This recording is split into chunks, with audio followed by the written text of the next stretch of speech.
Welcome back, everyone. We're diving deep into Matthew 17 today. Yeah, it's an incredible chapter. Really is. It's packed with so much action, like from the transfiguration to that intense healing of the demon-possessed boy to even that strange story about the temple tax. So much to unpack there about Jesus' identity and his mission. You know, it's like Matthew just throws us right into the deep end with the transfiguration up on this mountain with Jesus, and suddenly everything changes. Right, and it's not just a subtle shift. His appearance is totally transformed. Matthew describes his face shining like the sun and his clothes becoming this dazzling white. It's such a vivid image. Yeah. But what's going on beneath the surface? What's the deeper meaning behind all this radiant light? Well, the word Matthew uses for transfigured in the Greek actually suggests a transformation that goes way beyond the superficial. It's pointing to a revelation of who Jesus really is, like his divine glory is breaking through. Yeah, and the dazzling light, it symbolizes the presence of God. It's like a manifestation of holiness that's both awe-inspiring and kind of terrifying at the same time. Yeah, I can see that. Think back to Moses meeting God on Mount Sinai. His face also shone with a similar radiance after being in God's presence. It's a deliberate echo, emphasizing the connection between the old covenant and the new. Right, yeah. And then there's the appearance of Moses and Elijah, two of the biggest names in Jewish history. What's the significance of these two prophets showing up at this particular moment? Well, it's definitely not a coincidence. I mean, think about it. Moses representing the law, the very foundation of the covenant, and then you have Elijah representing the prophets, the ones who spoke God's word and anticipated the coming of the Messiah. And there they are with Jesus. It's like a visual confirmation, that he's not just another prophet. Yeah. He's the fulfillment, the culmination of everything the law and the prophets pointed to. Wow. Yeah, that makes sense. The powerful visual, right. Definitely. And then a voice booms from this bright cloud declaring, "This is my son whom I love. With him I am well pleased. Listen to him." It's actually the second time in Matthew's gospel that God the Father affirms Jesus as his son.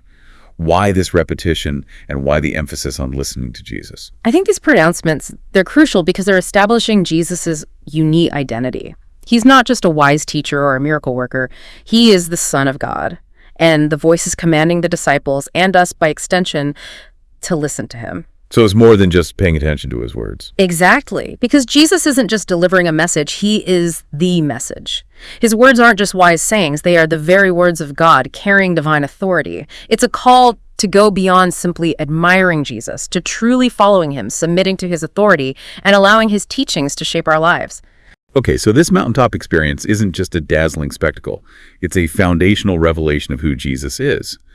But life isn't all mountaintop moments, is it? And Matthew seems to really highlight that by contrasting the transfiguration with a scene of intense suffering at the foot of the mountain. Yeah, that contrast is definitely intentional. It highlights the reality that faith, it's not about escaping the difficulties of life, but about encountering God right in the middle of them. At the bottom of the mountain, we encounter this desperate father whose son is tormented by a demon. The boy's epileptic, can't speak, and he keeps putting himself in danger. It's a really heartbreaking situation. The disciples try to heal the boy, but they can't. What do you think is going on there? Why weren't they able to cast out the demon this time? Well, their failure, it raises some important questions about faith and spiritual authority. The disciples, they had been given authority to drive out demons earlier in their ministry. Yeah. So what's different here? Maybe their faith has wavered, or perhaps they've become complacent, relying on their own strength instead of drawing on God's power. It's a reminder that spiritual authority, it isn't something we possess on our own. It's a gift from God, and it only works when we stay connected to the source of that power. That makes sense. So then Jesus steps in, rebukes the demon, and instantly heals the boy. It's a powerful demonstration of his authority over spiritual forces. But what's even more interesting is the conversation about faith that follows. Yeah, the disciples are curious. They ask Jesus privately, why couldn't we drive it out? And his response is so key. He says, because you have so little faith. Truly, I tell you, if you have faith as small as a mustard seed, you can say to this mountain, move from here to there, and it will move. Nothing will be impossible for you. A mustard seed. It's tiny.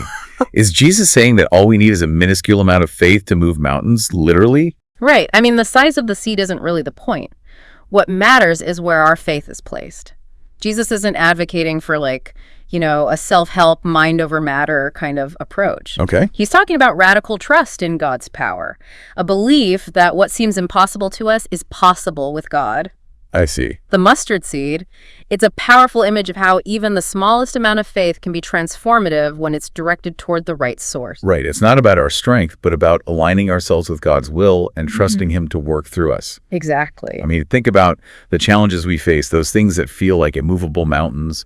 How does this story offer us hope?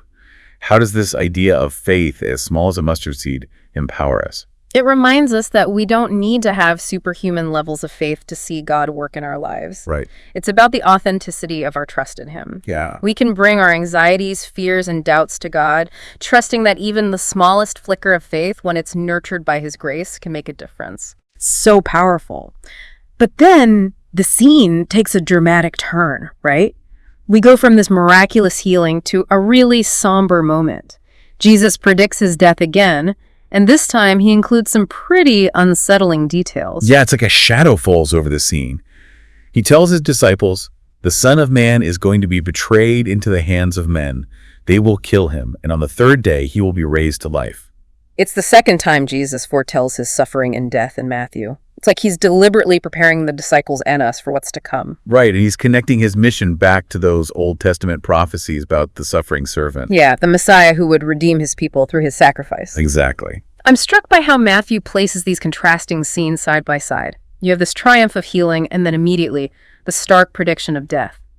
What do you think he's trying to say by juxtaposing these two events? Well, I think it highlights the paradoxical nature of Jesus's ministry and, really of the Christian life itself. It's not just a straight path to victory and glory. It's a journey that involves suffering, loss, even death as necessary steps towards ultimate triumph. And the disciples, understandably, are confused and distressed. They've seen Jesus' incredible power and authority. How can they reconcile that with him being betrayed and killed? Their confusion is so relatable. It's hard for us to grasp, even now knowing how the story ends, to really grasp the mystery of Jesus' death and resurrection. Yeah. But I think Matthew is inviting us to grapple with these difficult truths, to move beyond a surface-level understanding of who Jesus is and what he came to do. We can't just shy away from the tough parts of the story. They're crucial to understanding the gospel. So even though this prediction of Jesus' death is unsettling, it's a vital piece of the puzzle. Knowing how the story ends, how does it change our perspective on everything that's happening here in Matthew 17? Well, knowing the outcome, that Jesus overcomes death, it shouldn't diminish the weight of his suffering. Right. It should actually intensify our appreciation for his sacrifice. It reminds us that the path to glory often leads through suffering, that true victory means confronting and overcoming the powers of darkness. That's powerful. And it helps us understand the disciples' struggles too. Absolutely. They were walking this path with Jesus in real time without the full picture. It was a journey of faith, doubt, and ultimately profound revelation. Yeah, and it's a journey we're all invited to take. And then Matthew shifts gears. We go from this intense drama to something that seems, well, ordinary. He tells the story of the temple tax. It almost seems like a random side note, but as we know, every detail in the Gospels has a purpose. Right. It's a seemingly minor event, but it reveals some profound truths about Jesus' kingship and his humility. So set the scene for us. What's this temple tax all about? Okay, so the temple tax was this annual payment that every Jewish man had to make to support the temple in Jerusalem. It was a sign of their religious duty and their connection to God.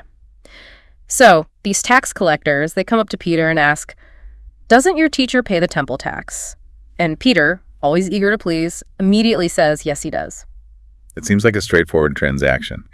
But then things get interesting, right? Yeah, this ordinary exchange turns into this stage for a profound theological point. Jesus, he starts a conversation with Peter. He asks him, "From whom do the kings of the earth collect duty and taxes, from their own children or from others?" Okay, I see where this is going. And Peter replies, "From others." Then Jesus says, "Then the children are exempt." Yeah, so as a son of God, Jesus is exempt from paying the temple tax. It's his father's house. But where does the fish come in? Well, here's the thing. Even though Jesus is exempt, he chooses to pay the tax. Why would he do that? He doesn't want to cause offense or appear to be above the law. It's an act of humility. But the way he provides the money, it's extraordinary. He tells Peter, "Go to the lake and cast a line. When you catch your first fish, open its mouth and you will find a 4 drachma coin. Take it and give it to them for my tax and yours. Hold on. A coin in a fish's mouth. That's got to be one of the most bizarre miracles in the Bible. It definitely is, but it's more than just a cool trick, you know? This whole act is full of symbolism. First, it highlights Jesus' authority over creation. He's the king, the one who holds everything together, even down to a fish carrying a coin. Amazing. But at the same time, you know, his willingness to submit to those earthly rules, even when he doesn't have to, it reveals his humility. He's the king who serves, the one who leads by example. Wow. So much packed into this fish story. What are we supposed to take away from it? It reminds us that true greatness, it's not found in power or privilege, but in serving others and honoring those in authority. That's a good word. It challenges us to think about our own attitudes towards authority. Are we willing to submit to those in leadership, even when it's tough? Are we willing to serve others, even when it costs us something? You know, this whole story about taxes, it's a treasure trove of insights into Jesus' character and the upside-down nature of his kingdom. It's a reminder that even the most ordinary moments can have this divine purpose, that we should pay attention to the surprising ways God might be working in our lives. Absolutely. So much to think about. Right. Let's take a moment to reflect on what we've discussed so far. You know, we've just explored the transfiguration, the healing of that demon-possessed boy, and then that heavy moment where Jesus predicts his death. It's striking how Matthew just flows between these huge momentous events and then things that seem like, well, everyday happenings. It's that masterful storytelling we were talking about, right? Weaving together Jesus's life and teachings, showing us how every detail, even the seemingly ordinary moments, can point to these deeper truths. Exactly. And speaking of seemingly ordinary, our next stop in Matthew 17 is this conversation that, honestly, on the surface, might seem a bit random. Jesus tells his disciples, "I tell you the truth. Some who are standing here will not taste death before they see the Son of Man coming in his kingdom." Yeah, the statement, people kind of gloss over it sometimes, but it's actually super important. Right. It ties back to the Transfiguration and hints at this big event that's about to unfold, but it also raises some tricky questions. It does. I mean, didn't Jesus just predict his own death? Right. How does that fit with the idea of him coming in his kingdom? Yeah, it's like, wait, are we talking triumphant arrival or tragic departure? What's the timeline here? And what does coming in his kingdom even mean? Those are the exact questions the disciples would have been wrestling with. And honestly, they've puzzled scholars for ages. The key is understanding that Jesus's kingdom, it's not just some earthly thing. It's not about political power, armies, conquering land, that kind of stuff. So not the kind of kingdom we usually picture with castles and all that. Exactly. Jesus is talking about something way deeper, something that goes beyond the limits of this world. His kingdom is spiritual, a realm of like righteousness, peace, joy in the Holy Spirit. Okay. It's both present, happening now, but also future, still coming. So it's breaking into this world through his life, death, resurrection, but also waiting for its full completion, yeah. Okay, that makes things clear. But what about the not tasting death part? Did some of the disciples actually see Jesus' kingdom come, like, while they were alive? Well, just 6 days after he says this cryptic thing, something wild happens. Yeah, okay. Matthew described this event we call the Transfiguration. Jesus takes Peter, James, and John up another mountain, notice, the mountaintop again, like a place for encountering God. And this time, what they witness, it's just incredible. Another mountaintop experience. Yeah. What happens this time? Picture this. Jesus, suddenly, he's surrounded by this brilliant light.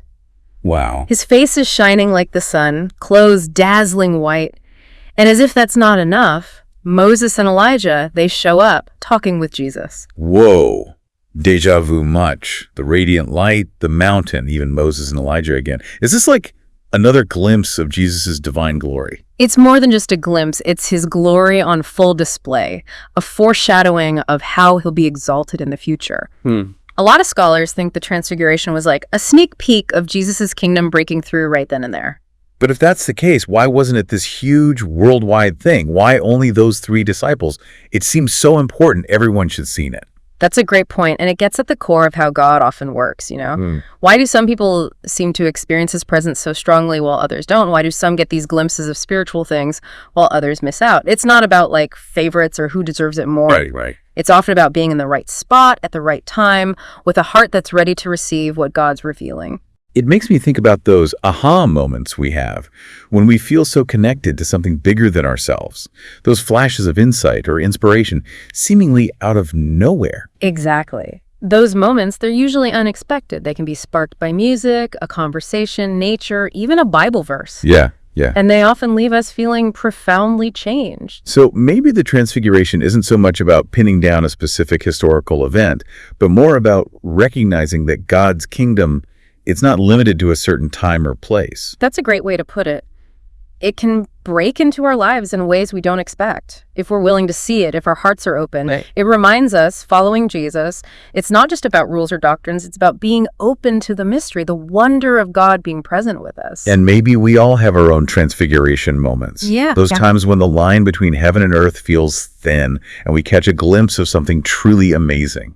I love that. It reminds us the journey of faith, it's full of surprises, moments that defy our expectations, challenge how we understand things. It's about embracing the unknown, trusting God's leading, and letting go of how we think things should be. Absolutely. So as we keep going in Matthew 17, let's hold on to that openness, that sense of wonder. Yeah. These stories, they're not just ancient history, they're invitations to encounter God here and now.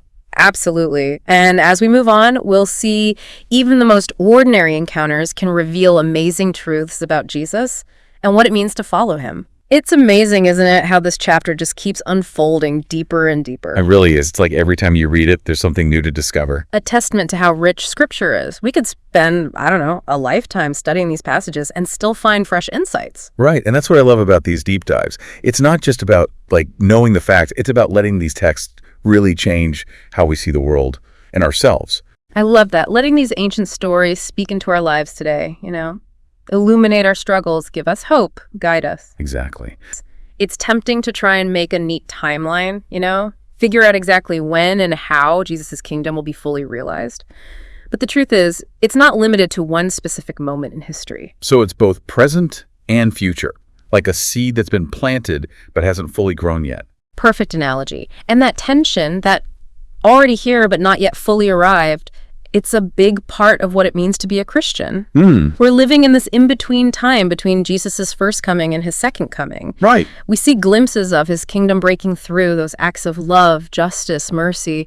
But we're also longing for that final completion when everything is made new. This also makes me think about discipleship. What does it even mean to see the Son of Man coming in his kingdom? Is it just like a visual thing, or is it more than that? Oh, it's definitely more than just seeing with our eyes. It's about recognizing the signs of the kingdom, seeing how God is working in the world, joining in with his mission of bringing healing and restoration. Ah, I see. It's about lining up our lives with the values of that kingdom. Love, justice, compassion, humility, service, all of that. So it's not just sitting around waiting for Jesus to come back. It's about actively building his kingdom now. Exactly. We're called to be agents of change, salt and light, embodying Jesus' love and grace in everything we do. This whole journey through Matthew 17 has been quite a ride. Mountaintop moments of glory, incredible healing, but also those somber predictions of suffering and death. Yeah, it's all there. But through it all, we see this clear picture of Jesus, Son of God, compassionate healer, the one who suffers for us, and yet a humble king. It's like this tapestry, all these different threads woven together, showing us who Jesus is and the radical nature of his kingdom. It reminds me, faith isn't about trying to fit Jesus into a box or creating some easy, sanitized version of the gospel. It's about embracing all of who he is, even the parts that are hard to understand. Couldn't agree more. As we wrap up, I'm just filled with awe. These stories, they're so old, but they still have so much power to speak to us today. They challenge us to really think about who Jesus is, to go deeper in our faith, and to live out his love and grace. And maybe that's the biggest takeaway from Matthew 17. It's not just about accumulating knowledge. It's about letting these encounters with Jesus change us from the inside out. Thanks for joining us on this deep dive into Matthew 17. It's been incredible exploring these truths together. It really has. Remember, the journey of faith, it's ongoing. Keep seeking. Keep asking questions and keep your hearts open to the wonder of God's presence. And hey, who knows? You might even run into a fish with a coin in its mouth. Anything's possible when we walk with Jesus. Until next time, keep diving deep.